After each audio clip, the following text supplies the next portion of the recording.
अब वो गया जमाना। अब राजा का बेटा राजा नहीं बनेगा, राजा वही बनेगा जो उसका काबिल होगा, हकदार होगा।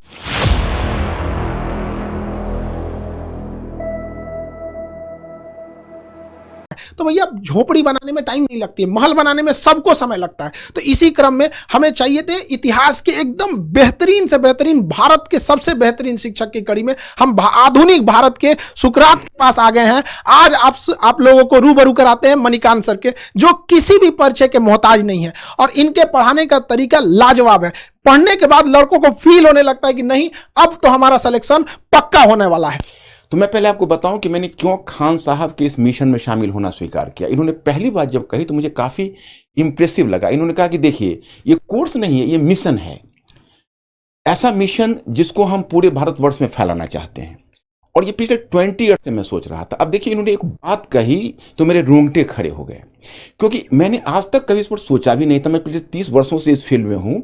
इतनी कम उम्र में ये आइडिया इनके दिमाग में कैसे आया? इन्होंने कहा कि अभी लगभग 5 लाख बच्चे यूपीएससी में अपीयर होते हैं और हम उसके नंबर्स को 20 लाख अगर कर दें तो क्वालिटी ऑफ स्टूडेंट्स बदल जाएगा, कंपोजिशन ऑफ स्टूडेंट्स बदल जाएगा और रूरल अर्बन का डिवाइड भी समाप्त हो जाएगा जो यूपीएससी में बना हुआ। ये मुझे बहुत अपीलिंग लगी। मुझे लगा कि भाई इनमें इतना जज्बा है। 5 लाख से 20 लाख, 15 लाख का एडिशंस। अब ये तो यही बताएंगे कैसे करेंगे कि आप लोगों को ना एक इतिहास पढ़ने के साथ साथ इतिहास रचने का मौका मिलेगा। और सर यही बच्चे निकलेंगे और बदलेंगे। कि कभी कहा जाता है कि हिंदी मीडियम के लड़कों का रिजल्ट नहीं हो रहा है, ये बड़ा चीज है। अरे हिंदी मीडियम के लड़कों को आपने मौका कहाँ दिया? वहां पर गरीब बच्चा जो गांव के सड़कों पे घूम रहा है, तो ऐसा थोड़ी है कि उसके पास योग्यता नहीं है। अरे उसके पास पैसे नहीं है, आप कोई बाधा नहीं आएगी सर। लड़कों का तो कई लड़कों का कहना है कि सर आ गया, अब हम तो कोई किला उखाड़ देंगे।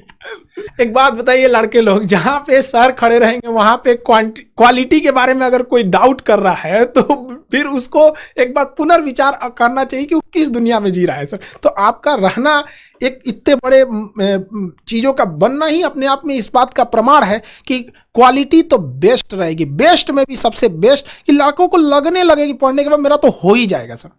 आप इस भारत को बदलने में एक महत्वपूर्ण सेनापति के रूप में अपनी भूमिका निभा रहे हैं। और देशवासियों को भी हम कहना चाहेंगे बाबू कि जिन लड़कों को ऐसे गांव में बैलगाड़ी पर जीवन बिता दिए, अपने गांव का सर लड़का मेहनत करके, एक हमारे यहाँ लड़का आया था सर पढ़ने, वो नदी से बालू निकाल के भरता था और उस पैसे से फीस देता था। हम कहे कि भैया ये फीस लेके हम भगवान को क्या मुंह दिखाएंगे, तुम सफल हो जाओ, यही मेरा सबसे बड़ा फीस है। तो जो लड़के इन बैलगाड़ी पे जीवन बिता दिए ना, हम आप बच्चों को कहते हैं मन लगा के पढ़ाई कीजिए। आपके माँ बाप को हम इस एम्बेसडर में ना घुमा दिए, हम लोग का ये सपना है, तब आप कहिएगा अब वो गया जमाना। अब राजा का बेटा राजा नहीं बनेगा, राजा वही बनेगा जो उसका काबिल होगा, हकदार होगा। अब इस अखंड भारत के निर्माण में आप सब लोग लगे रहिए और आने वाली पीढ़ियों को ये बताइएगा कि जब ये भारत को बदला जा रहा था तो उस कड़ी में हम लोग भी शामिल थे।